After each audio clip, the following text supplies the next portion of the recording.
Former President Gloria Macapagal Arroyo, Senate President Sherwin Gatchalian, and honorable members of the Senate, House Speaker Faustino D. III, and honorable members of the House of Representatives, Chief Justice Alexander Gesmundo, and honorable justices of the Supreme Court, His Excellency, the Most Reverend Charles John Brown, and esteemed members of the Diplomatic Corps, Executive Secretary Ralph Recto, and honorable members of the Cabinet, First Lady Luis Araneta Marcos, other distinguished guests, ladies and gentlemen, good afternoon.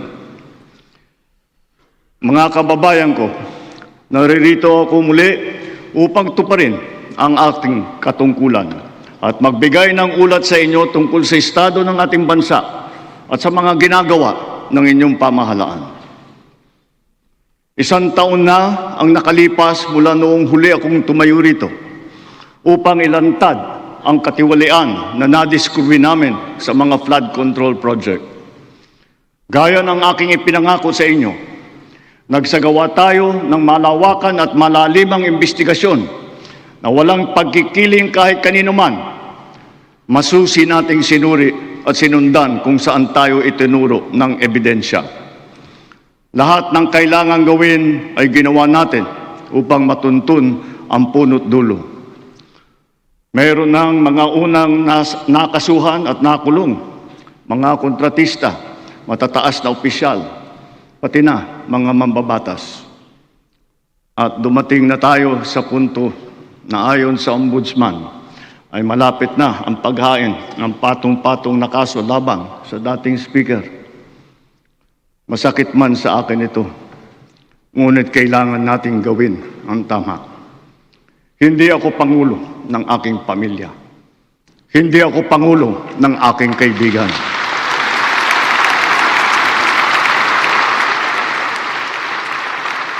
Ako ay Pangulo ng Pilipinas at ang tungkulin ko ay sa inyo, ang aking mga kapwa Pilipino.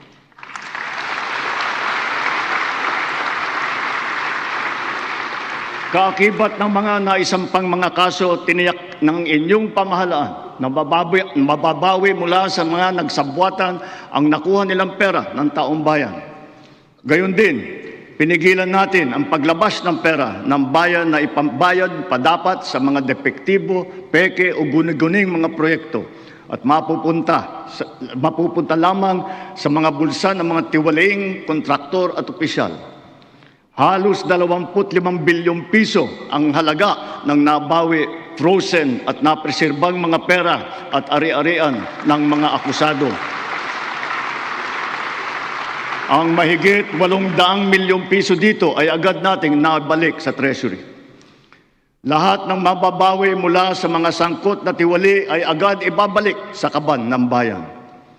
Ipinapaubayan na natin ang pag-uusig sa Ombudsman at sa ating mga pinalakas na National Prosecution Service. Nananalig din tayo sa makatarungang hatol ng hukuman. Makakaasa kayo na ang gulong ng hustisya ay tumatakbo.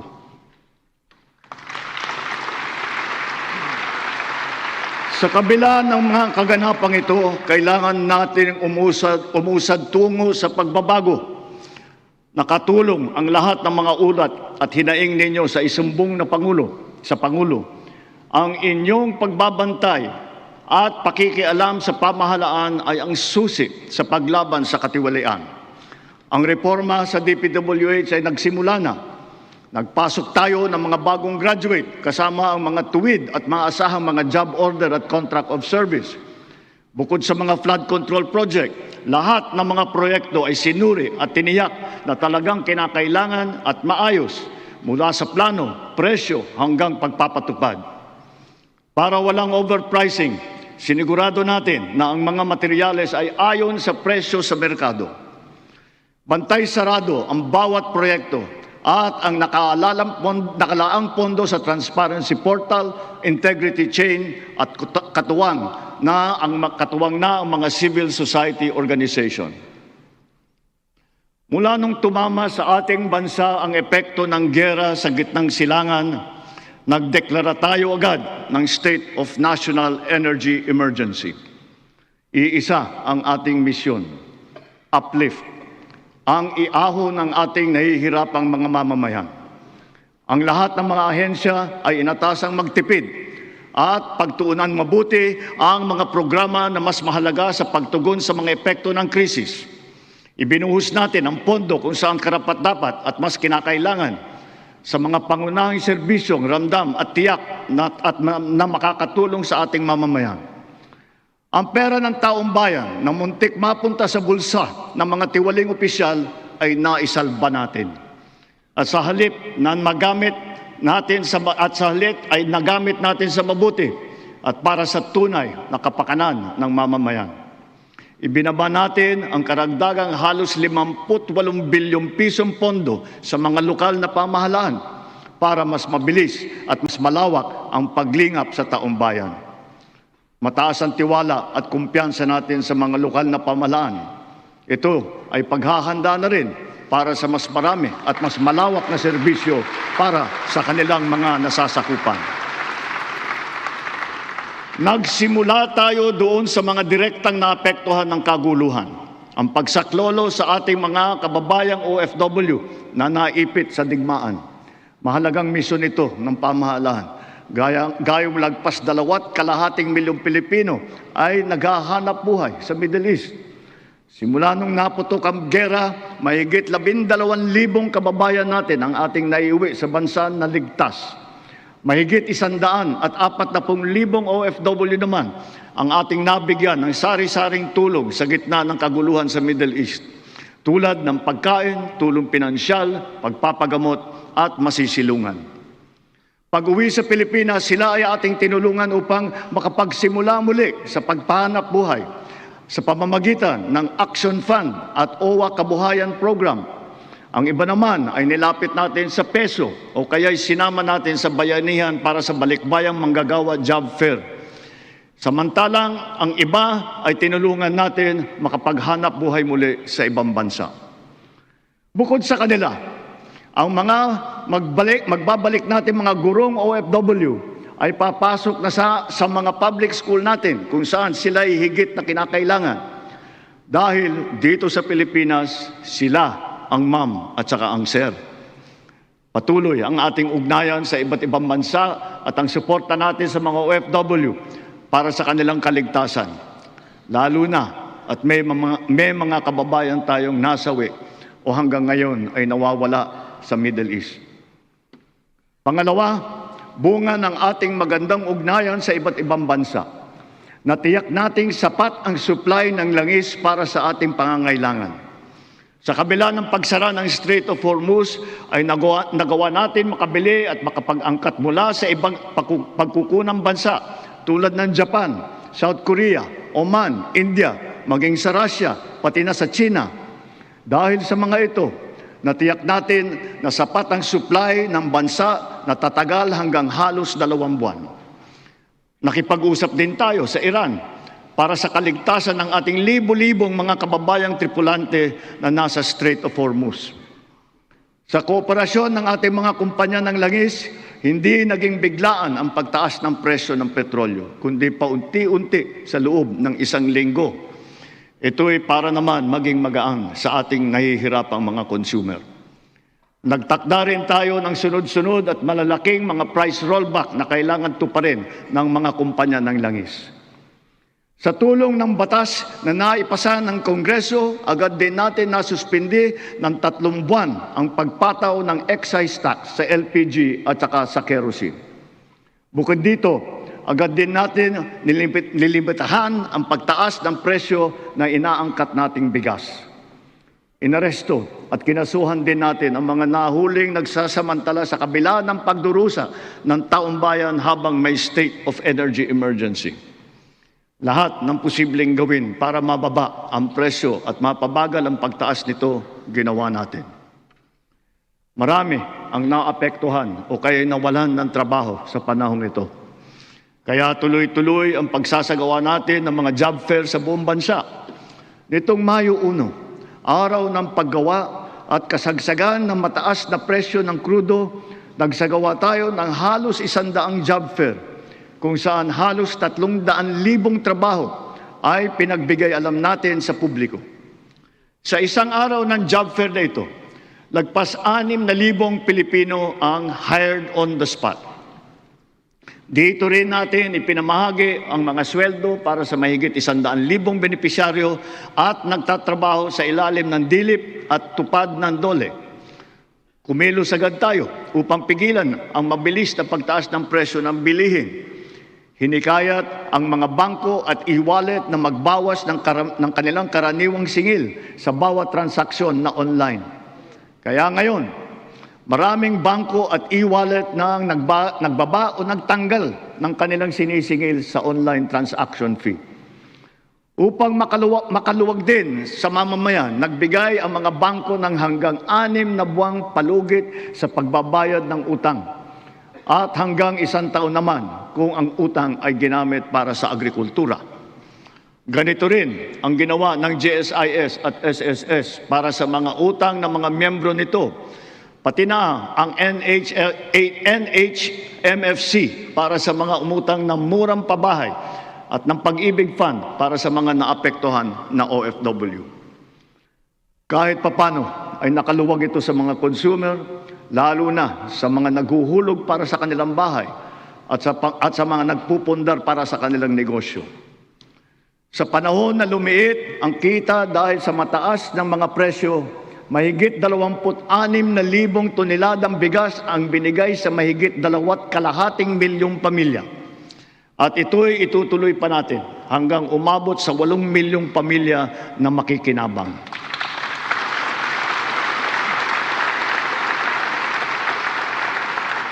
Patuloy pa rin ang programang Benteng Bigas Meron Na. Ito'y nakakapagbigay ginhawa sa mahigit 12 milyong Pilipino sa buong bansa. Ang mahigit 800 nating kadiwa ay nasa buong Pilipinas ay sabay pa rin nakakatulong sa mga namimili at sa mga magsasakat mangingisda na direktang nakakapagtinda ng kanilang mga produkto. Nagbigay din tayo ng suporta sa halos 2 milyong magsasaka at mangingisda sa kasagsagan ng mataas na presyo ng langis sa ilalim ng Presidential Assistance to Farmers, Fisherfolk and Families o yung tinatawag na PAF.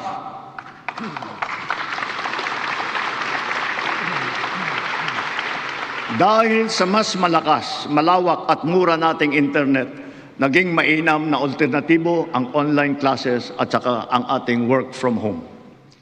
Mataas ang presyo ng ating kuryente, lalo na ngayong Hunyo, dala pa rin ng mataas na presyo ng krudo at paglakas ng dolyar.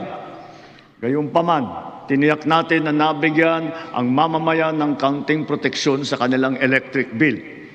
Ipinag-utos natin ang agarang pag-refund ng mga kumpanya ng kuryente na may sobrang nasingil sa mga customer nito. Ipinag-utos din natin na payagan ang ilang piling consumer na makapagbayad ng kanilang bill ng hulugan sa buwan ng Mayo, Hunyo at Hulyo. Kaugnay nito, pansamantala nating pinagbawal ang mga pagputol ng linya habang hinuhulugan pa nila ang kanilang bill sa mga buwang ito. Para sa ating mga micro-entrepreneur, ipinatupad natin sa BIR sa ngayong taon ang one-time tax abatement.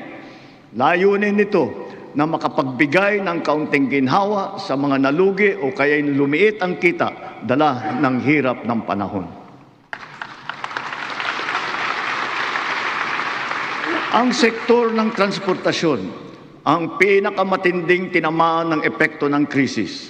Super, operator, pasahero, manggagawa o negosyo man, lahat ay umaray sa matarik na pagtaas ng presyo ng produktong petrolyo. Ngunit hindi natin kayang hayaan tumigil o maantala ito dahil ito ang nagsisilbing piston ng ating ekonomiya. Ang mga super ay natulungan ng cash relief mula sa ating programang AIX. Mayroon din 10 piso kada litro na diesel subsidy para sa mga pampasaherong jeepney at UV Express upang may dagdag na pangkarga. Bukod pa rito, Mahigit 1,800,000 nagpapasada ang nahandugan din ng tulong ng AIX. Para naman sa mga pasahero, nagkaroon ng mga libreng sakay kung saan sinigundahan pa ng ilang mga ahensya ng pamahalaan gamit ang kanilang mga sasakyan. Humalili rin ang DA sa paghatid ng mga kargamento ng produktong agrikultural sa mga sentro ng kalakalan sa buong bansa. At para lalo pang makatulong ng sabay sa tsuper at pasahero, binuhay natin ang service contracting program para sa pampublikong bus at ang ating mga jeep. Sa ilalim ng sistemang ito, ang kwalipikadong operator o driver ay nakakakuha ng karagdagang kita sa bawat kilometrong tinakbo sa pagserbisyo ng mga pasahero.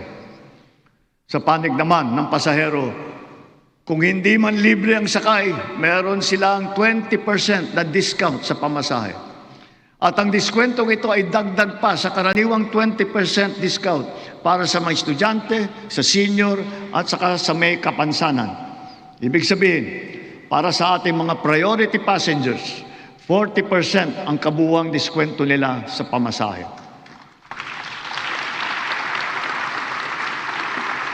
Nariyan din ang tupad, tuloy pasada, kung saan nagkaroon ng dagdag na kita ang mga tsuper na pampasada. Sa mga programang ito pa lang, milyong-milyong Pilipino, driver man o pasahero, ang nakaramdam ng kaunting ginhawa sa kanilang mga biyahe araw-araw mula nang ito'y nailunsad. Dito sa Metro Manila, ang lahat ng mga sumasakay ng LRT2 at MRT3 ay patuloy na nagiginhawaan ng 50% diskwento sa pamasahe. Bukod pa ito sa mga espesyal na diskwento na ating ibinibigay tuwing linggo at mahahalagang kapistahan.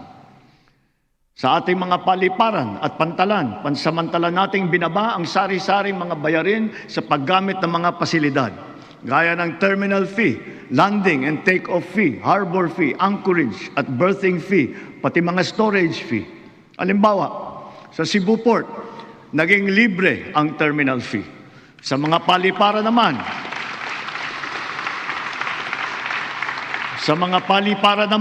ang service charge sa mga pasahero ay binawasan din natin. Gayon din sa PITX, ang terminal na nag-uugnay ng Metro Manila sa Katimugan. Sinuspindi natin ng 3 buwan ang pagsingil ng terminal fees sa mga pampasaherong sasakyan. Sa mga expressways naman, sila ay may diskwento sa toll fee na umabot hanggang halos 200 piso. At kapag ang kargamento naman, ay pagsakay ng RoRo ay produktong agrikultural at sangkap ng pagkain, binaba natin mula 500 ang terminal fee. Ngayon, piso na lang ang sinisingil sa kanila. Sa pagdaan naman nila sa mga expressway, libre ang toll fee ng mga truck na accredited ng Department of Agriculture. Dahil sa lahat ng mga pinatupad na ito, milyong-milyong Pilipino ang kahit papano ay direktang nakaramdam ng tulong sa panahon ng mataas na presyo ng petrolyo. Sila ang ating mga tsuper ng pampublikong sasakyan, mga estudyante, manggagawa, pati na rin ang mga magsasaka at marami pang pasahero sa buong Pilipinas. Mga kababayan, sa ating pagbalik tanaw, kaya ko kayong harapin at sabihin na ginawa natin ang lahat ng nararapat upang malunasan ang mga epekto ng krisis. Agarang kumilos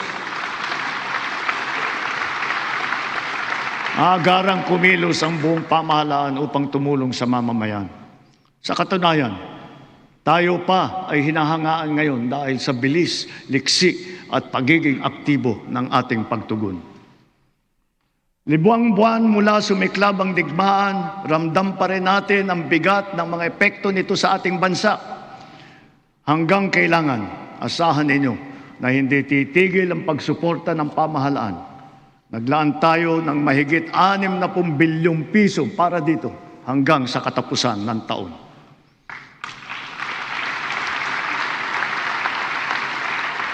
Ang pondo na naisalba natin na balak ibulsa ng mga tiwaling opisyal ay sa taong bayan natin ibinubuhos. Ngayon, Ngayon, ipipihit natin ang mga programa sa mas nangangailangan nating kapwa Pilipino para naman mas malawak at mas marami ang maaabot ng tulong. Layunin natin matulungan ang 3.5 milyong benepisyaryo ng 4Ps at walang gutom program, ang 1.5 milyong minimum wage na manggagawa ng miyembro ng SSS at ang 2.5 milyong kababayan nating mahirap na hindi pa naging benepisyaryo ng programang pang-ayuda ng pamahalaan. Nariyan pa rin ang nakaabang na pagsuporta natin para sa sektor ng transportasyon, agrikultura at mga OFW na apektado ng kaguluhan. Kung susumahin, mahigit 7.5 milyong pamilya na lubos na nangangailangan ang matutulungan natin sa mabigat na kabanatang ito. Ngunit, hindi natin kaliligtaan ang ating mga manggagawang Pilipino, lalo na ang mga middle class, pati na ang mga maliliit na negosyo. Alam natin na sila rin ay nabibigatan sa epekto ng krisis. So, to ensure the continued progress of the middle class amidst the lingering effects of the crisis, we will pursue tax relief measures that promote growth, that generate revenue, and advance equity towards socio-economic sustainability. Kaya bilang natatanging proteksyon sa kanila at para mas mapakinabangan nila ang pinaghirapan nilang kita, nananawagan ako sa Kongreso upang maipasa ang batas na magbibigay ng bahagyang ginhawa para sa ating bayaring buwis. Una, palawakin natin ang exemption sa income tax.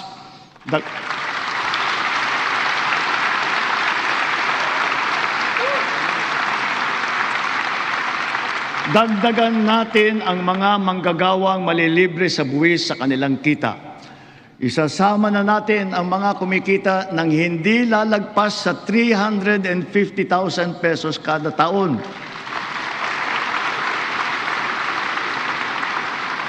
Kasabay nito ang karampatang pagbaba ng income tax ng iba parang manggagawa. Pangalawa, ang mga maliliit na negosyo ay hindi napapatawan ng minimum corporate income tax.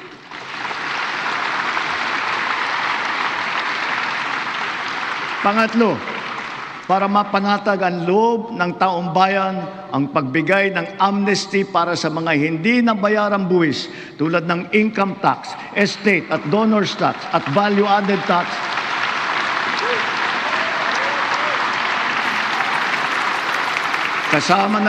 Kasama na rin dyan ang mga multa na kaakibat ng mga ito. Malinaw ang mga leksyon sa atin ng mga nagdaang buwan. Una, ang kahalagahan ng seguridad at katatagan ng bansa pagdating sa enerhiya at sa pagkain, ng ating ugnayan sa ibang bansa at ng bawat mamamayan kahit saan man sila naroroon. Pangalawa, ang abilidad ng pamahalaan na kumilos agad sa angkop at mainam na paraan. At ang ikatlo, ang pagpursigi at pagnatyag ng Pilipino sa kabila ng mga hamong dumadaan. Dala ang mga sariwang leksyon nito, mas maayos at mabilis ang pagresponde natin sa ating mga naging biktima ng sakuna. Tulad sa nangyaring paglindol sa Visayas at Mindanao kamakailan, mahigit 600,000 pamilya ang ating nasakluluhan. Lampas 3 bilyong piso ang ating binuhos para sa agarang tulong sa mga pamilyang lubos na naapektuhan. Ito ay sa pamamagitan ng pagkain, pagpapagamot, tulong pinansyal at pabahay. Unti-unti na rin nating naaayos ang supply ng tubig at kuryente, linya ng komunikasyon at mga daan sa mga apektadong lugar. Hindi lamang minsang paghatid ng tulong ang ating ginagawa. Ang misyon natin ay sila'y muling makabangon at maitaguyod. We have moved on from the reactive approach. Now we are not only proactive, but predictive as well, aided by digital tools. The strategies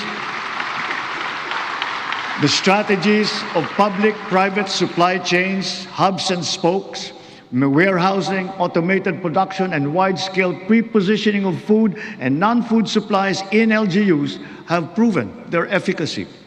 We have now established a network consisting of primary disaster resource centers in Luzon, in Visayas, and soon in Mindanao, 15 hubs, 76 spokes, and 919 last-mile facilities across the country, which makes up our nationwide disaster response infrastructure.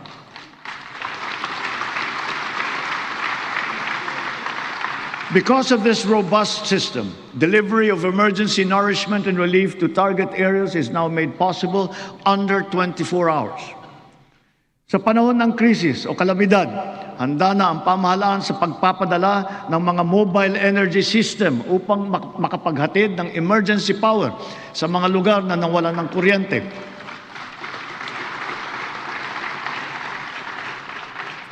Complementing these are our government emergency communication system and the private sector-led and our first ever satellite-to-mobile service, both of which guarantee uninterrupted telecommunications nationwide in the event of crises and of disasters. At dahil meron na tayong konsepto ng state of imminent disaster, hindi na natin hinihintay na mangyari ang sakuna. Aagapan natin ang paghahanda at pagresponde. And so, taking all these lessons to heart, our overarching mission and all our conscious efforts henceforth must not be to simply uplift, but to ensure security and self-sufficiency of our nation and of our fellow Filipinos. Sa nasaksihan nating pagtaas ng presyo ng petrolyo, maraming kababayan natin ang umasa sa pampublikong sasakyan. Kaya't pinagtutuunan natin ng mabuti ang ating mga tren, mga busway, transport hub at integrated terminal at ang pagpapaganda at pagpapalawak ng mga paliparan at pantalan sa buong bansa. Ito ay upang mas malawak at malayo ang naaabot, tumaas ang kapasidad at maging moderno at mas maginhawa ang serbisyo. Halimbawa, sa susunod na taon, ang mga tren ng North-South Commuter Railway ay tatakbo na sa pagitan ng Valenzuela at Malolos. Sisikapin ng DOTR na sa pagtapos ng administrasyong ito, tapos na rin ang railway hanggang sa Clark.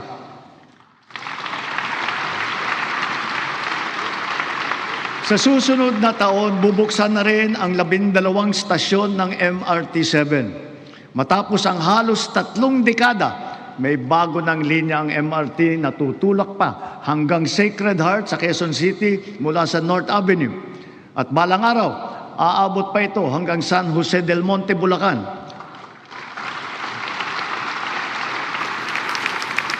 Sadyang napakalaking ginhawa nito sa halos 1 milyon na pasahero bawat araw. Thanks to the recently enacted Accelerated and Reformed Right-of-Way Act, right-of-way issues are now more quickly resolved, removing the biggest choke point in our mass transit development program. Sa kabilang banda, yung unang bahagi ng Cebu Bus Rapid Transit ay bukas na. At yung nasa Ilocos Norte naman ay ating pasisinayaan sa susunod na taon. Ang mga nag-modernize ng mga sasakyan, lalo na ang mga lumipat sa mga hybrid at electric vehicle, ay hindi nakaramdam ng kurot ng pagtaas ng presyo ng petrolyo. Consistent with our clean energy drive, we have encouraged the adoption of electric vehicles.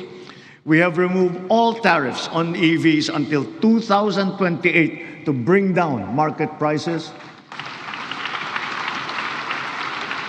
And government has also been mandated to prioritize electric vehicles and their refleeting plans. This clean and green policy is two-pronged. It shall also spur growth of our domestic local industries across the EV value chain, specifically those involved in the vehicle assembly and manufacturing of batteries and related spare parts. Mitiin natin na sa pagdating ng 2040, kalahati ng mga sasakyan natin ay EV na.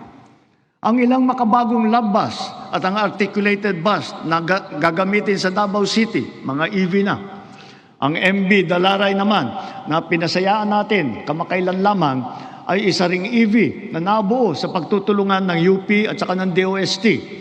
Sa darating na panahon, ang ganitong electric ferry boat ang gagamitin sa Pasig River Ferry Service mula Pinagbuhatan sa Pasig hanggang Escolta sa Maynila.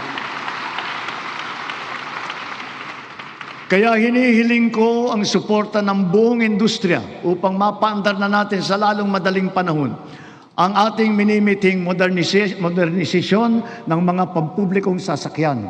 Titiyakin natin na magiging makatao, magaan at makatarungan ang pagpapatupad nito. Tulad ng aking nabanggit, dapat mataas ang kalidad, matibay at maghahatid ng pangmatagalang ginhawa sa taong bayan ang lahat ng pampublikong infrastruktura. Ngayong taon, matatapos na ang bahagi ng South Luzon Expressway TR4 mula sa Santo Tomas City, Batangas, papuntang Tiaong sa Quezon.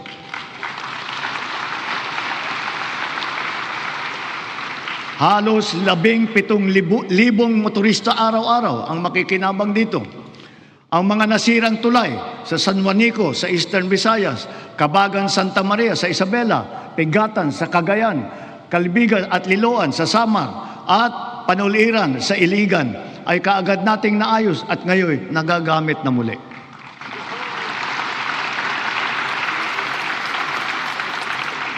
Bukod sa 137 evacuation center na naitayo sa buong bansa, magsisimula na ngayon taon ang pagpapatayo ng Ligtas Pinoy Centers.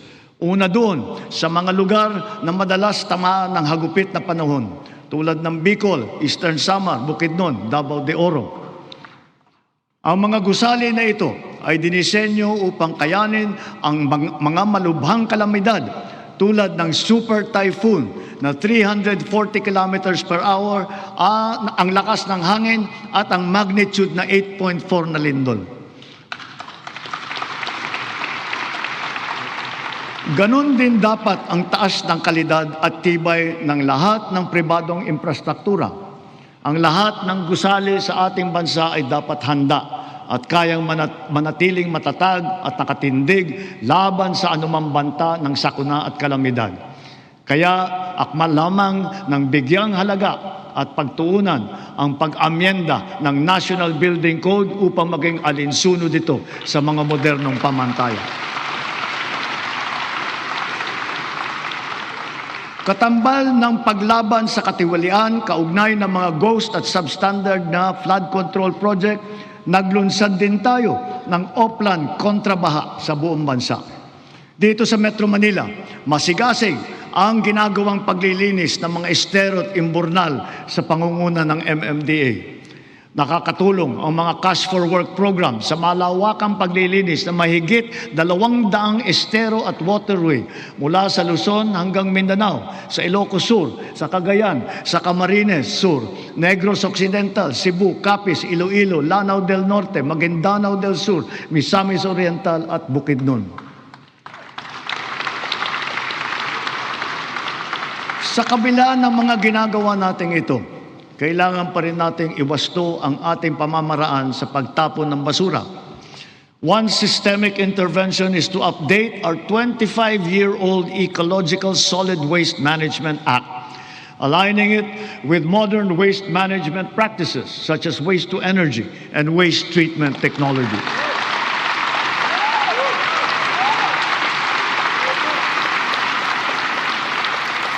As we recalibrate our solid waste management systems, we can draw inspiration from the solid waste management practices being championed by the MMDA here in Metro Manila, such as waste recovery, processing, upcycling.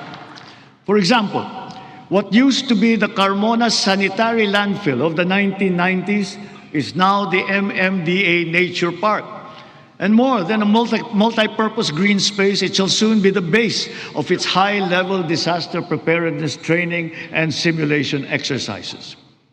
Gayon din, ang ating sistema ng agrikultura ay pinapatatag natin upang magarantiya ang ating supply ng pagkain at maipababa ang presyo nito para sa lahat. Ang sari-saring mga programa tulad ng puhunan, farm input, kagamitan, kaalaman, pati na insurance ay tumutulong sa mga magsasaka at mangingisda. Kaya mula noong 2023, patuloy na tumataas ang produksyon ng bansa.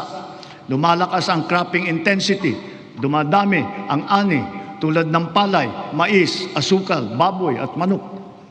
Dala ito ng malakas na buhos ng suporta sa sektor, ang gumaganda at lumalawak na sakop ng infrastruktura at sistema ng irigasyon at tumataas na antas ng mekanisasyon.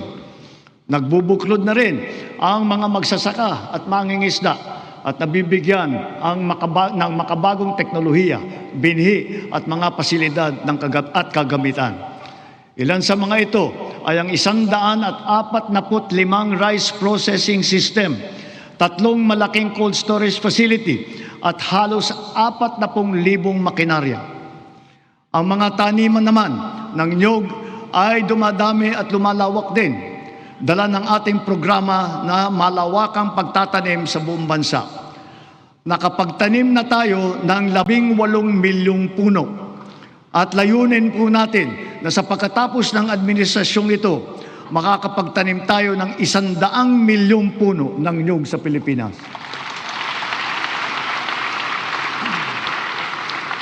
Gagarantiyahin ito ang tatag ng ating industriya ng niyog hanggang sa mga susunod na dekada. Ang NFA din ay ngayon may mas malakas na ang kakayahan sa pagbili ng mga ani ng magsasaka sa mas magandang presyo at sa pag-imbak ng buffer stock. Ang mga sari-saring peste at sakit na ay nagbabantang manira ng mga inaasahang magandang kita. Halimbawa rito, ang avian flu at saka yung ASF. Kaya tinitiyak ng DA na ang mga magsasaka ay natututo ng mga makabagong kaalaman at mga mainam na paraan sa pag-iwas at paglaban sa mga ito. Gayunpaman, ang insurance ay nagsisilbing mabisang panangga laban sa pagkalugi dala ng pagkawala o pagkasira sa hindi inaasahang pangyayari. Sa nakalipas na 4 na taon, natulungan ang sektor upang mabawi ang halaga ng pinsala sa hanap buhay na umabot sa 19 na bilyong piso halaga na kabayaran. Ang crop insurance ngayon ay hindi limitado sa mga pananim. Kasama sa saklaw nito ang mga alagang hayop, palaisdaan, mga gamit at pasilidad, pati sasakyan na pang-agrikultura. Meron ding life insurance para sa mismong magsasaka at mangingisda. Papalawigin pa ng Philippine Crop Insurance Corporation at DA ang kaalaman ng mga magsasaka at mangingisda tungkol sa crop insurance. Upang makapagbigay ng kapanatagan sa isipan ng mga benepisyaryo ng agrarian reform, wala tayong tigil sa pamamahagi ng mga titulo sa lupa na ginawad sa kanila. Kaya sa loob ng 4 na taon, lagpas 400,000 titulo na ang suma total ng atin na ipamahagi sa kanila, na may kabuong lawak na mahigit 500,000 ektarya. Tatapusin na natin ang pamamahagi ng mga titulo sa susunod na taon. Marami sa benepisyaryo ang naghintay ng 30 hanggang 60 taon. Ang iba mapalad na nasaksihan ang paglabas ng kanilang titulo.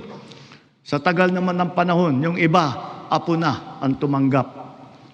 Gayon din, kahalaga sa kanila ang seguridad na hatid ng kalayaan mula sa pagkalubog sa utang. Kaya asahan ninyo, kukumplituhin na natin ngayong taon ang ginagawa natin pagpapawalang bisa ng mga utang ng ating mga benepisyaryo.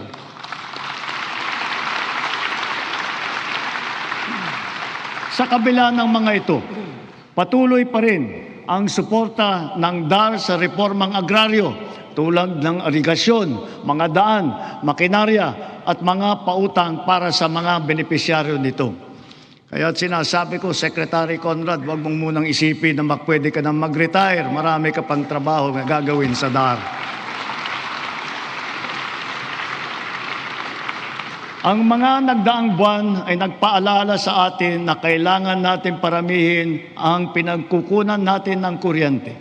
Ito ay isang tanda ng pagiging matatag na bansa. Kaya't kasalukuyan nating binabantayan at tinututukan ang 200 proyekto na matatapos hanggang sa dulo ng administrasyong ito. Ang kabuuang kapasidad ng mga ito ay halos 10,000 megawatt. 45 sa mga ito ay natapos na at 31 ay matatapos ngayong taon. At ang 124 naman ay inaasahang matatapos hanggang sa 2028. Dagdag pa rito ang mahigit 1,700 megawatt na hatid ng mga proyekto para sa energy storage system na may kakayahang mag-imbak ng kuryente.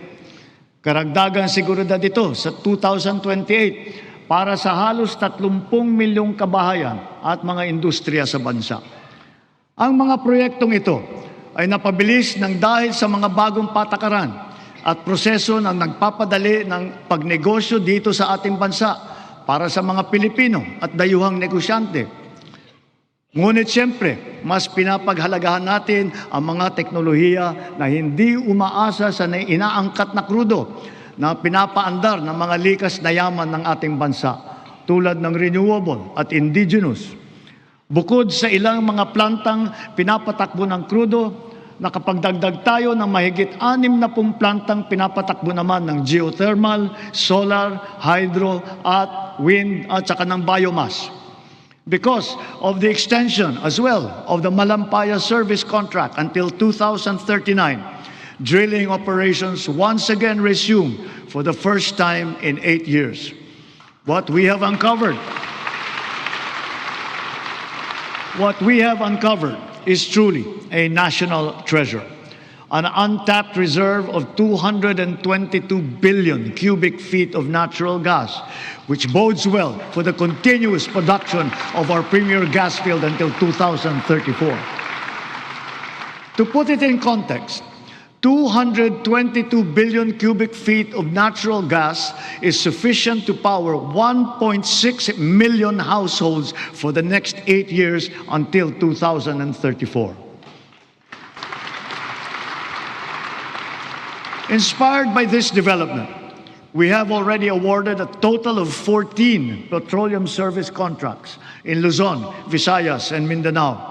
By far, this is the highest number of such contracts ever to be awarded during a single term of any president in our history.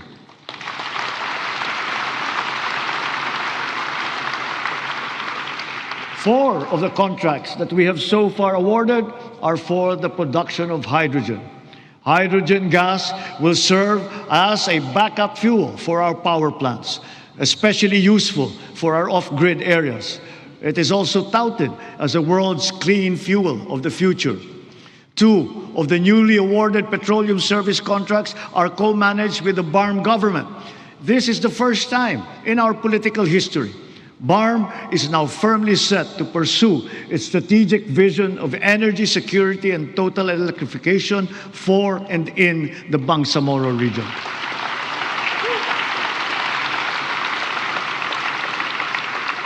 Sa kabila ng mga nailatag para sa ating seguridad sa enerhiya, panatag ang aking loob na kaya nating umangat pa.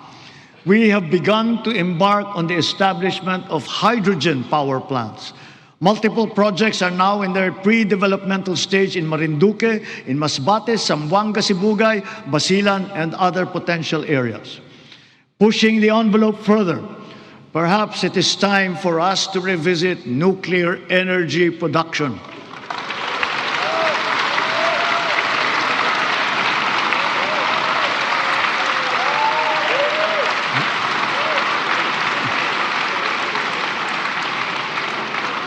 After all, we are already using nuclear energy in the fields of medicine, in agriculture, water filtration, and the upcycling of plastic. We are confident in its capacity to reinforce our energy security and to bring down the cost of electricity in our country. Titiyakin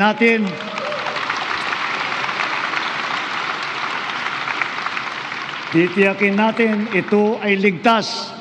Titiyakin din natin may papaliwanag na mabuti sa publiko ang magandang dulot sa atin ng enerhiyang nuklear.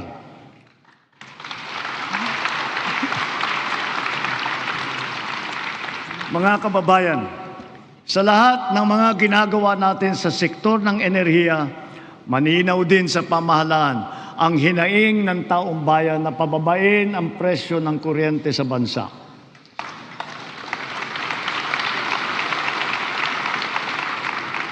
Unang-una, upang maging simple, madali at abot kaya ang pagpapakabit ng solar panel at battery storage system sa kanilang mga bahay, hinihiling ko ang tulong ng Kongreso na maipasa na ang Sariling Kuryente Act.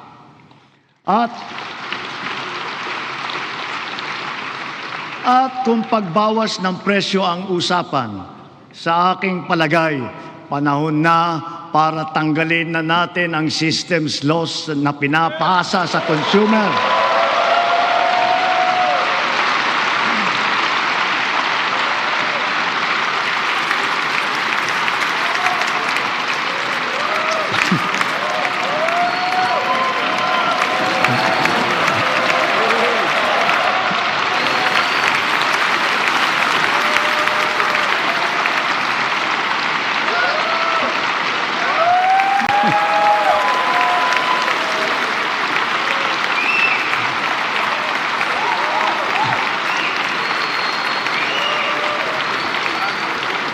Pinapasa ito sa consumer at kinakarga sa bill na pinapatungan pa ng value-added tax.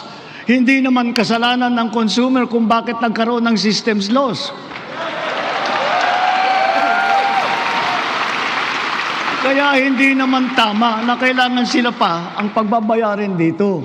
Therefore, we, the people, we demand for the immediate amendment of the EPIRA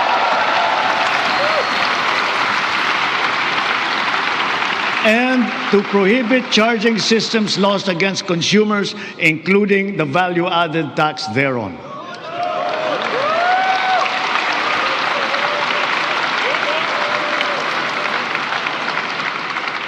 Noon nagsimula ang administrasyon, nilatag na natin agad ang pambansang polisiya sa social protection floor na magtitiyak na may pangsalo at paglingap sa ating mamamayan, lalo na sa oras ng pangangailangan.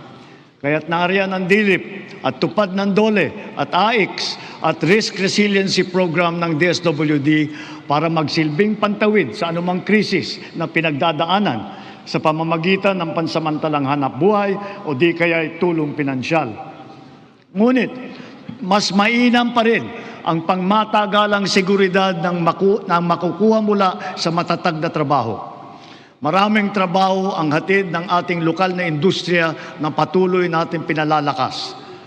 Kasabay ng seguridad na dala ng matatag na trabaho ang SSS, GSIS at Pag-ibig Fund, nagsisilbing proteksyon para sa mga manggagawang Pilipino. Katuwang ang mga ahensyang ito, nakakaipon ang manggagawang Pinoy para sa kanyang pagtanda at sa pagretiro. Nakakatulong din ito sa panahon ng kagipitan, kalamidad o krisis sa buhay. Bukod pa riyan, daan ito upang makapagpundar para sa sariling buhay tulad ng mga abot-kayang pabahay sa ilalim ng ating 4PH program. Nariyan ang DSUD at mga ahensyang kasapi sa sistema ng pabahay upang matupad ang pinapangarap ng natahanan ng Pilipino. Katuwang ang pribadong sektor at lokal na pamahalaan. Puspusan natin pinupuno ang kakulangan sa pabahay sa buong bansa. Ito ay ginagawa natin sa pamamagitan ng mga bagong komunidad, mga acquired asset ng Pag-ibig Fund, Community Mortgage Program, Resettlement, at pati na mga paupahan. Sa ating programang pabahay, higit 500,000 bahay ang ating naitayo na at napondohan. Kasama ang higit 100,000 bahay na naidagdag natin sa loob lamang ng isang taon sa ilalim ng pinalawig natin na 4PH program. Susi sa lahat ng ito ang magandang sistema ng pautang upang gawing mas abot kaya ang mga pabahay para sa mga Pilipino. Isa na rito ang Pag-ibig Fund. Ang kanyang 17 milyong miyembro ngayon ay patuloy pang dumadami. Kung kaya, ang pinupundar ng mga miyembro ay patuloy ding lumalago. Ngayon, itinaas natin sa 10 milyong piso ang limit sa pautang para sa pabahay. Halimbawa, dahil dito, ang mag-asawa na may mas kakayahang bumili ng pinapangarap nilang bahay para sa kanilang pamilya. Ngayon, halos 7 milyong OFW na ang nagkaroon ng insurance. Dahil dito, panatag tayo na ang mga OFW natin ay naaalagaan at natutulungan ng mabuti. Patuloy din na dumadami ang mga kasunduan natin sa ibang bansa para sa karagdagan oportunidad para sa hanap buhay. Napataas din natin ang minimum wage ng OFW natin na namamasukan bilang kasambahay. Para naman sa ating mga pensyonadong uniform personnel na nagsakripisyo para sa seguridad ng ating republika, itinaas natin simula ngayong taon ang nakukuha nilang pensyon at subsistence allowance.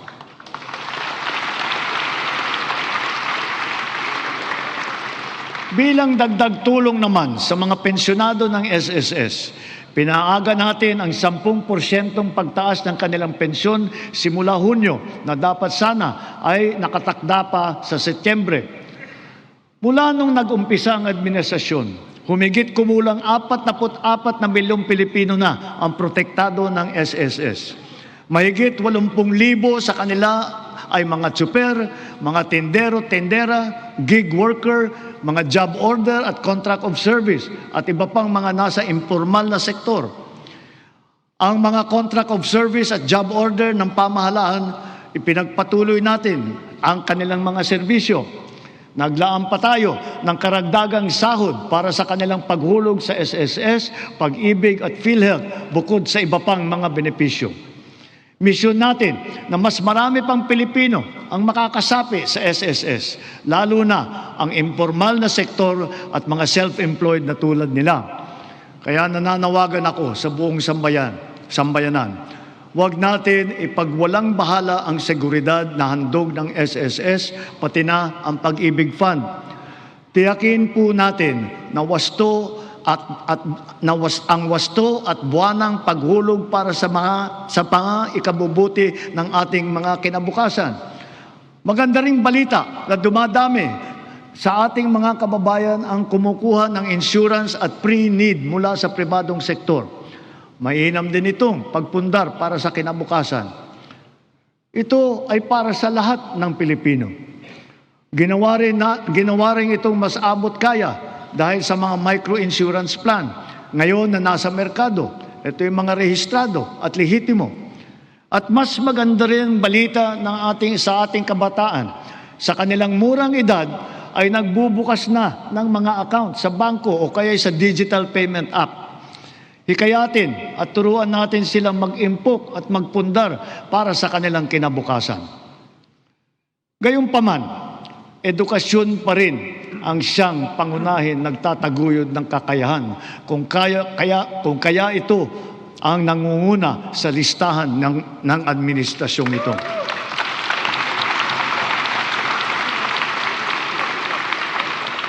Sinisimulan natin ito mula sa pagkamusmus at ito'y dapat tuloy-tuloy at hindi tumitigil. Kaya dapat nakakintal sa puso't isipan ng mga Pilipino ang lifelong learning at continuous self-improvement. Ang nagdaang mga buwan ay nagpaalala sa atin na mahalaga ang reskilling at upskilling ng ating mga manggagawa. Napatunayan natin ang kakayahan ng mga senior high school graduate natin sa mga isinagawa natin bagong Pilipinas Serbisyo Fair nitong Marso. Mahigit 1,200 senior graduate ang naging hired on the spot. Maaari na rin sila ngayon mag-apply para sa mga bakanteng unang baitang na posisyon sa pamahalaan. Ngunit, patuloy pa rin natin pinalalakas ang curriculum ng senior high upang lalong maihanda ang estudyante para sa tunay na mundo. Pinaigting ang work immersion para maranasan nila ng personal ang paghahanap buhay sa kanilang gustong larangan. Panatag ang ating loob sa edukasyon pagkatapos ng senior high. dahil sa patuloy na pagtaas ng kalidad ng kolehiyo sa ating bansa. Noong 2022, ang mga kolehiyo natin na pumasok sa World University Rankings for Innovation ay 12 lamang. Patuloy po nating ipinataas ito bawat taon. Ngayon, 140 kolehiyo na ang pumasok na sa World University Rankings. At lagpas kalahati sa kanila ay state at local universities and colleges kung saan libre ang matrikula.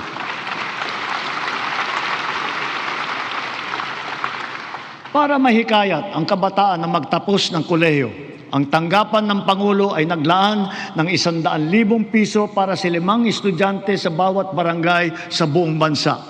Sila ngayon ang ating presidential scholar. Mabisang pambato rin sa buhay ang mga programa natin sa TechVoc o TVET. Sa ngayon, 81% na ang placement rate ng mga dumadaan sa kursong TechVoc. Halimbawa, sa programang Super Scholar at ang programa Entrepreneur, naturuan ang mga driver ng panibagong kaalaman na sa kanilang iba't ibang pangkabuhayan. Sa programa naman ng DOLE at DA, mahigit 10,000 magsasaka at mangingisda sa buong bansa ang matuturuan na rin sa mga bagong kaalaman. Ang TechPro ay nakapaloob na sa senior high at ito'y progresibo o ladderized upang maging tulay sa agarang hanap buhay at hakbang din tungo sa patuloy na pag-aaral at pagsasanay. Maaring gamitin ng isang TVET graduate ang kanyang national certificate bilang pundasyon upang maituloy pa ang pag-aaral hanggang maging ganap itong kolehiyong diploma. Halimbawa, ang electrical installation and maintenance sa senior high, maaring magtuloy sa electrical engineering balang araw. Ang caregiving, pwedeng ituloy sa nursing. Sa kabilang banda, kahit graduate ng kolehiyo ay maaaring kumuha ng NC upang tumahak ng ibang larangan o kaya'y magnegosyo. Inahahayag ng DOLE at TESDA sa publiko ang kompletong impormasyon ukol sa mga kurso at programa ng TVET, lokasyon ng mga training center at provider, paano mag-apply, petsa, iba pang mahahalagang detalye. Malaking tulong ngayon ang TESDA Passport na bunga ng digitalization ng inyong mga serbisyo. In line with our digital transformation drive, our DICT continues to train our tech-savvy citizenry in high-impact tech skills to help them stay competitive in this ever-evolving field. AI is here to stay, and so we adopt it to harness its potential to enhance critical sectors, from our educational system to our industries. We have launched massive training programs for AI readiness, which have reached at least 1.8 million individuals, students, parents, and teachers alike. This success inspires confidence to further scale up our initiatives for AI literacy across all sectors. We must ensure our global competitiveness. Within and beyond the academe, we must inculcate in our youth the virtues of critical thinking, innovativeness, creativity, as well as the ability to find solutions to problems. Our targeted scholarships and funding grants are all aimed to encourage these trailblazing traits. Contests such as Young Creative Challenge, the NICE, and the Philippine Innovation Awards recognize their talent and their hard work. At the same time, we have to do more to protect our children. We must protect them from the harmful influences and forces that exploit their vulnerability. The corrosive influence of fake news, the unfettered exposure to pornography, even to minors, the constant depiction of casual violence, and the toxicity and hate culture pervasive in social media. These pernicious influences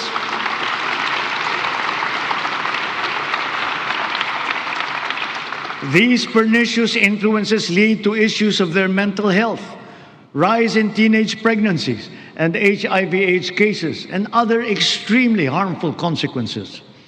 We must all assume a community responsibility for our young people's protection. Ang mga nasawi na ating mag-aaral kamakailan, dala ng karahasan at kapabayaan, ay nag-iwan ng malaking puwang sa kanilang pamilya at mapait na aral din para sa ating lahat. Sa mga magulang at kaanak ng mga nasawit at nasaktan dahil sa nangyaring karahasan sa mga paaralan, tanggapin po ninyo ang aming taimtib na pakikiramay.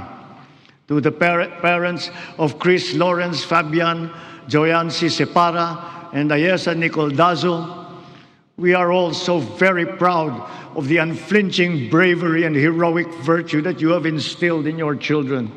They are an inspiration to us all. Their courage and their selflessness, true Filipino qualities, are the virtues that these trying times call for. Kailangang mamulat ang buong lipunan at akuin ang responsibilidad. Pag-ibayuhin natin ang ating paggabay at pag-aruga sa ating mga kabataan. Magkakasama tayong lahat sa misyong ito. Ang pamahalaan, pamilya, paaralan, simbahan, industriya, komunidad. Tatayo ang paaralan bilang pangalawang tahanan para sa kanila. Kaya hinahanda natin ang mga pampublikong paaralan upang tanggapin sila ng bukas palad. Ngayong school year, tuloy ang ating school-based feeding program bilang mabisang suporta sa pag-aaral.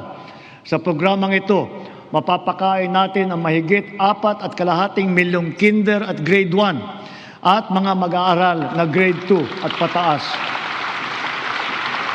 na mga lubos na nangangailangan ng nutrisyon. Magtutulungan ang lokal na pamahalaan, ang barangay, PNP, DepEd upang palakasin ang seguridad sa paaralan. Siniguro ng DepEd na nakahanda, gumagana at alam ng lahat ang mga mekanismo at proseso sa pag-ulat, sa pagtugon sa mga insidente ng bullying, pati na sa mga iba't ibang emergency. Hindi hinahanda rin natin ang ating mga principal at guro upang mamagitan sa pag-ayos ng anumang hindi pagkakaintindihan ng mga estudyante. Sa tulong ng unang batch ng 10,000 school counselor associates na ipapasok natin sa mga pampublikong paaralan, ang mga anak natin ay meron ng malalapitan para sa angkop na payo sa anumang mabigat na pinagdadaanan sa kanilang isipan.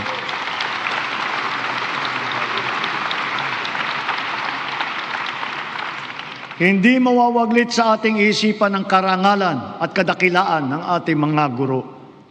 Pinangako ko noong nakalipas na SONA na walang magre-retirong guro na Teacher 1. Ngayon, mahigit 80,000 guro at school head sa pampublikong paaralan ang na-promote gawa ng ating expanded career progression. Nagkaroon na rin ng mahigit 30,000 karagdagang posisyon para lumakas ang puwersa ng mga guro. To facilitate effective instruction, we also continue to provide them with helpful and innovating teaching aids such as smart TVs, laptops, tablets, free mobile data, even lapel microphones. To dramatically increase the traditional annual production output of DepEd, we have activated force multipliers in addressing classroom storage, tapping the DPWH, PAGCOR, and the LGUs as additional production arms for the increase in our schoolrooms. For its part, the private sector also will construct its initial share of more than 16,000 classrooms in Luzon by way of PPPs. Additional PPPs with higher production targets will soon follow for the Visayas and Mindanao. Kapag may nagkasakit sa pamilya, tila krisis ang tumama. Sa mahal ng pagpapagamot, kaya nitong simutin ang kita o ipon ng isang pamilya. Kaya malusog na pamumuhay ang ating pangunahing isinusulong. Kumpletong bakuna, maayos na nutrisyon, regular na ehersisyo at pag-iwas sa masamang bisyo at mapanganib na gawain. Mahalaga rin ang ating sports. Itinaas natin ng triple ang suporta natin dito. Hindi lamang dahil sa aliw na hatid nito, kundi para sa kalusugan. Sa nag-uumapaw nating suporta kay Alex Eala, sana ay marami ang maengganyo para matuto at maglaro hindi lamang ng tennis, kundi ng ibang sport pa. Sa halimbawa ng Pilipinas Women's Football Team, sana rin ay mas sumikat pa ang football sa ating bansa at maraming maglaro. Balang araw, baka makasali na ang Pilipinas sa World Cup.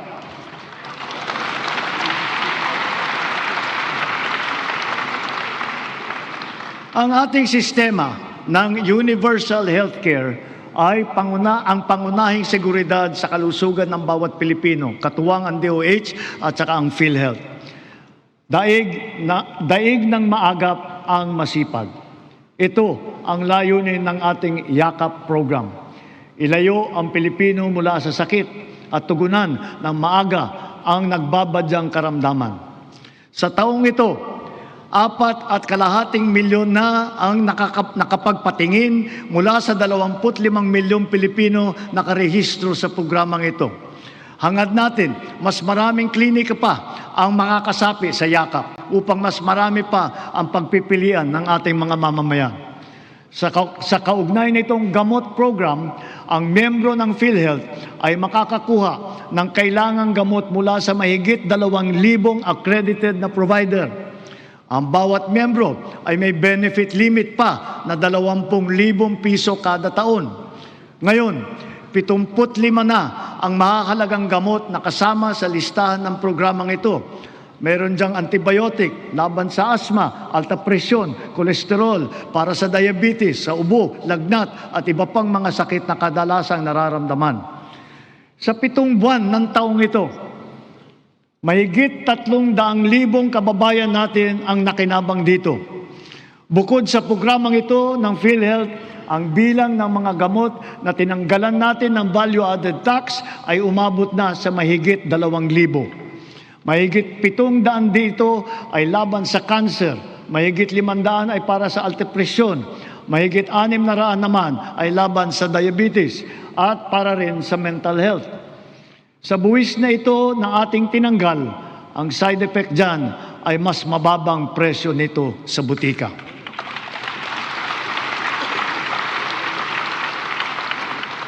Ngunit kung pag-iwas sa sakit ang ating tunay na pakay, kulang pa ito. Kailangan mas maaga ang pagbabantay. Kaya pinapalawak pa natin ang programang ito. Sa susunod na taon, unti-unti nating isasama ang iba't ibang uri ng blood test at gamot upang mas maagang matukoy at mabantayan ang posibleng sakit sa bato, atay, thyroid at hepatitis B. Nariyan pa rin ang malaking suporta ng PhilHealth kung kailangan talagang magtungo sa pagamutan. Patuloy na pinaparami ng PhilHealth ang sakop nitong mga sakit, kondisyon at serbisyo. At itinaas din nito ang limit upang matiyak na sumasabay ito sa pagtaas ng mga presyo. Pinahahalagahan ng PhilHealth ang mga laganap at malubhang mga karamdaman tulad ng cancer at sakit sa puso. Kasama na rin ngayon ang pagpapagamot ng HIV/AIDS upang makatulong sa pagpigil na dumadaming mga kaso dito sa bansa. Pati na rin ang TB na kumikitil ng halos 100 buhay bawat araw dito sa atin. Para mapaganda pa ang suporta natin sa mga batang may developmental disabilities, dodoblehin natin ang PhilHealth package para sa pagpapatingin sa therapy.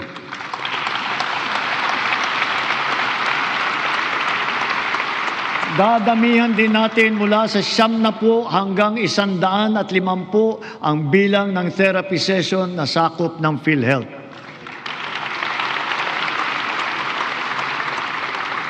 Nakaantabay din para sa kanila ang Project Aruga ng DSWD para sa karagdagang tulong pinansyal. Mula sa lagpas 5 milyong pamilyang Pilipino na gumagamit ng PhilHealth noong 2022, umabot na sa mahigit 7.5 milyong pamilya ang nakatamasa ng mga benepisyo ng PhilHealth nitong nakalipas na taon. Lahat ng ito ay gawa ng ating masigasig na paghikayat maayos na proseso ng pagrehistro at mas pinabilis pang pagbayad sa mga ospital at healthcare providers. At mula nung inilunsad matapos ng huling SONA, halos 3 milyon ng kapwa natin ang walang binayaran kahit 5 sa kanilang pagpapagamot gawa ng ating zero balance billing sa mga ward ng ospital ng DOH.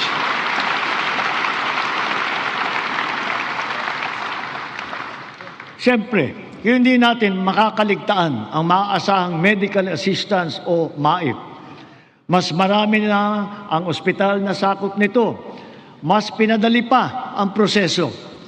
At ngayon, may e-MAIP na sa mga ospital ng DOH, online at kasama sa ating e-Gov app. 2 na lang ang requirement.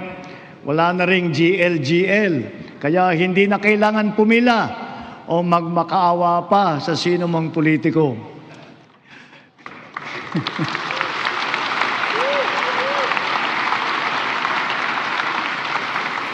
Sa mahigit 56 na milyong nakapag-download at gumagamit ng ating e-Gov app, ganong karaming Pilipino kasama ang kanilang pamilya ang madali nang maaabot ang napakahalagang medical assistance na ito mula sa national government. Kung kaya't sa puntong ito, mahigit 8 milyong pasyente na ang natutulungan ng maaasahang MAIP. Sa ating ginagawang mga pagbabago, mas marami pa ang matutulungan nito, anumang antas sa lipunan. Paraan natin ito upang mapakinabangan ng mamamayan ang buwis ng kanilang binabayaran. Malaking bahagi ng naisalba nating pondo mula sa korupsyon sa flood control project, binuhos po natin sa edukasyon, sa pagkain, sa DOH, PhilHealth at sa MAIP. Para talagang makatulong, makapagpagaling at makapagpalakas ng katawan ng Pilipino. Patuloy pa nating inaayos ang sistema ng mga ospital at mga pasilidad sa bansa, kasama ang mga bukas at mga specialty center. Mayroon din valor clinics na tanging para naman sa ating mga veterano at kanilang pamilya. At magsisimula na rin tayong iguhit ang plano para sa makapagtayo ng isang Virology and Vaccine Institute dito sa ating bansa.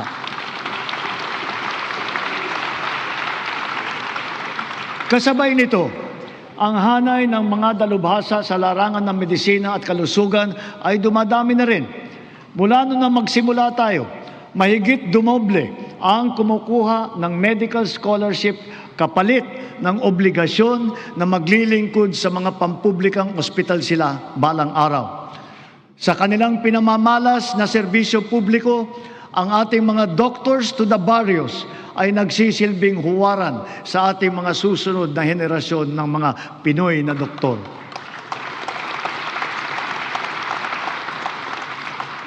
As we have witnessed and proven during this difficult period, our strong foreign relations have earned us incalculable dividends.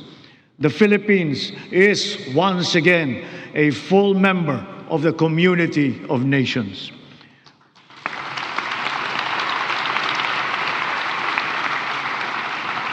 Our vigilant trade facilitation efforts have resulted in integrating our country into the international free trade network. That is the widest and most active one that we have ever had in our history. It has yielded transformative economic agreements, such as the Regional Comprehensive Economic Partnership. And now, we are set to seal yet another promising comprehensive economic partnership agreement, this time with the United Arab Emirates. Because of these international engagements, the Philippines now has 23 free trade agreements in force or under active negotiations with other countries. Our exports have grown.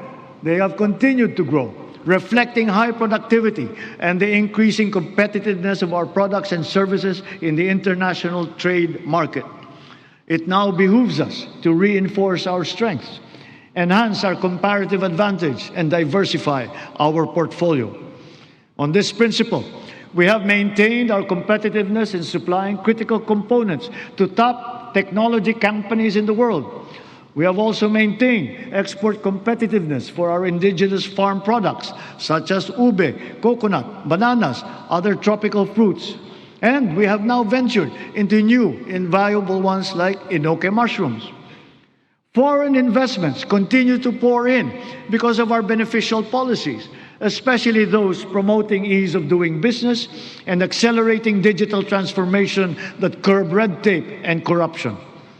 Over the past 3 years, more than 6 trillion pesos in investments have been facilitated through our green lanes. These are estimated to create over 400,000 jobs for our fellow Filipinos. Our productive eco-zones lay down the fertile groundwork that brings these investments into actual fruition, posting consistent growth rates over the past 3 years. Extending beyond Metro Manila, from Luzon to Mindanao, promising new areas have been recently proclaimed, such as in Dumaguete and Misamis Oriental. And soon, we will also present a strong case for Palawan and for the halal industry. We continue to strive for bigger and greater things, venturing into areas heretofore unimaginable. That is, strategic and emerging industries that position our country in the global value chain, such as in the fields of pharmaceuticals, advanced manufacturing, luxury goods, technology, and logistics. Additionally, a product of the 23-member-strong US-led Pac Silica initiative, the Pac Silica Industrial Hub will create an ecosystem that will have AI at its core. It will bring quality jobs to our people, accelerate our industrial competitiveness, and revitalize our economy.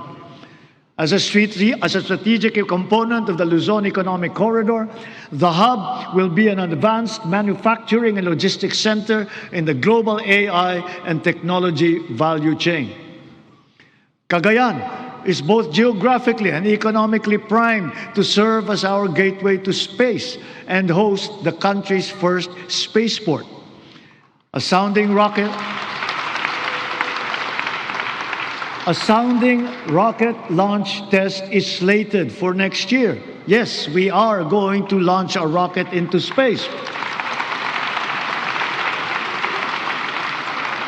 This we will do in partnership with a South Korean aerospace company. We do not have to look or sail very far to find dependable allies. ASEAN is our safe harbor, within which we share not only mutual proximity, but affinity. During our chairship of the ASEAN Summit this year, we advocated for greater solidarity and cooperation among ASEAN member states. Together, we found ways to alleviate the dire consequences of the war in the Middle East. Through a united ASEAN and its strong extended network, we have achieved greater security and resilience as a region and as individual nations, more capable of withstanding disruptive events. The ASEAN +3 emergency rice reserve system will guarantee emergency rice supply in case of shortage in our domestic production. The ASEAN Digital Economy Framework, led by the Philippines, will harmonize digital rules and enable cross-border digital transaction. It will accelerate the growth of our local tech sector, enable fintech and digital banking solutions, and support financial inclusion, especially for small enterprises. Likewise, the Framework Agreement on Petroleum Security for the joint stockpiling of energy assets in the region has been ratified.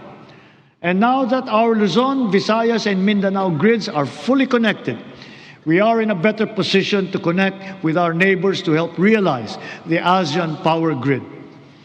Moved by our stark realizations, ASEAN must further strengthen the bonds of our regional cooperation, building on our sense of affiliation and the heightened instinct for mutual assistance. This is bayanihan for the international community and for this part of the world.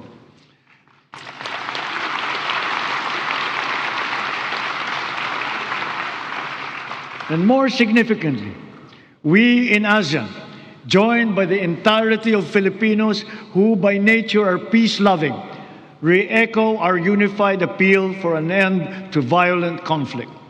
We appeal to all parties for a heightened sense of community, to a return to the table, armed only with a genuine desire for peace and for normalcy. True diplomacy builds, violent conflict only destroys. Peace and order are the foundations of security for our country, for our region, for the world. A long but worthwhile 15 years since its signing, we are now ready to formalize a historic completion of the government's peace pact with the CBA-CPLA. And in accordance with the Republic Act number 12317, the BARM electorate is now poised to partake in BARM's first regular parliamentary election.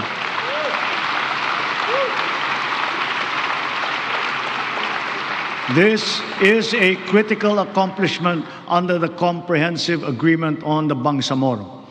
COMELEC, law enforcement, volunteers, deputized agencies, all stakeholders are now ready to ensure that this defining political exercise will be peaceful, orderly, and credible. May these inspiring developments strengthen our collective belief in the unity and indivisibility of the Filipino nation amidst our individual diversity. Our unity and collective consciousness are challenged now greater than ever before. A common threat lies before us, directed against our dignity and self-respect. Of late, our very humanity has been called into question. Let me remind our friends and our detractors, Filipinos are a noble, kind, gracious, and great race. We are not greedy. We are not racists. We are not liars.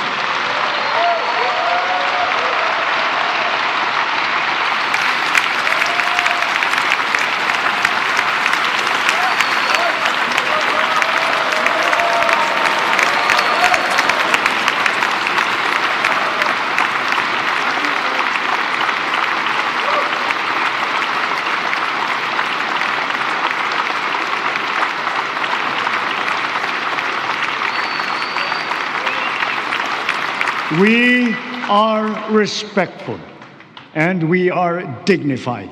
We are Filipinos and we do not yield.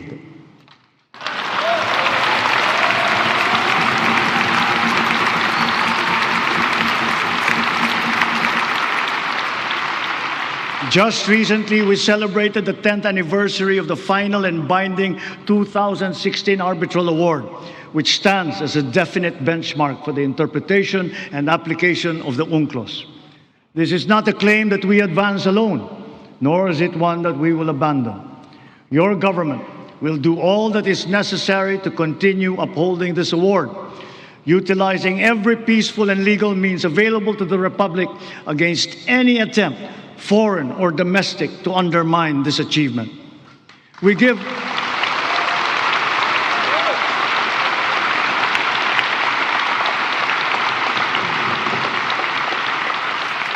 honor to our armed forces, the Coast Guard, even our fisherfolk, who all continue to patrol and ply our seas in the face of great risk.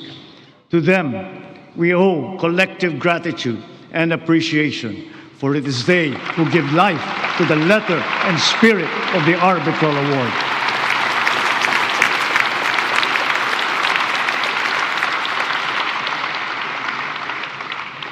Mga kapwa kong Pilipino, sa ganitong mga banta sa ating seguridad, sa loob at sa labas ng bansa, tayo'y tumindig ng taas noo at magkapit-bisig. Dahil tayo man ay magkakaiba sa maraming bagay, iisa lang tayong lahi.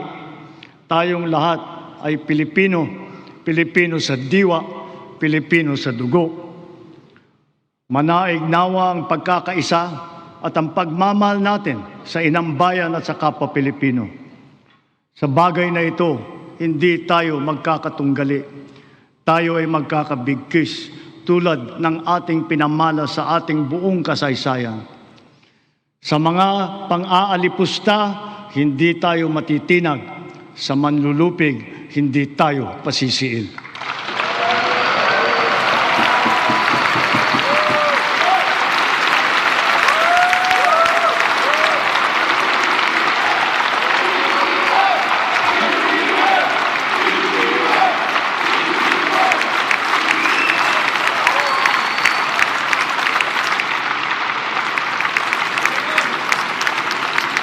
Sa nalalabing 2 taon ng administrasyon, tatapusin natin ang mga nasimulan at tutuparin ang ating pangako sa sambayanan.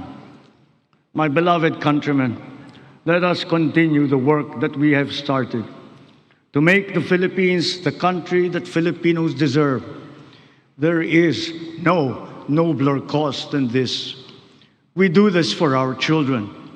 We do this for our future.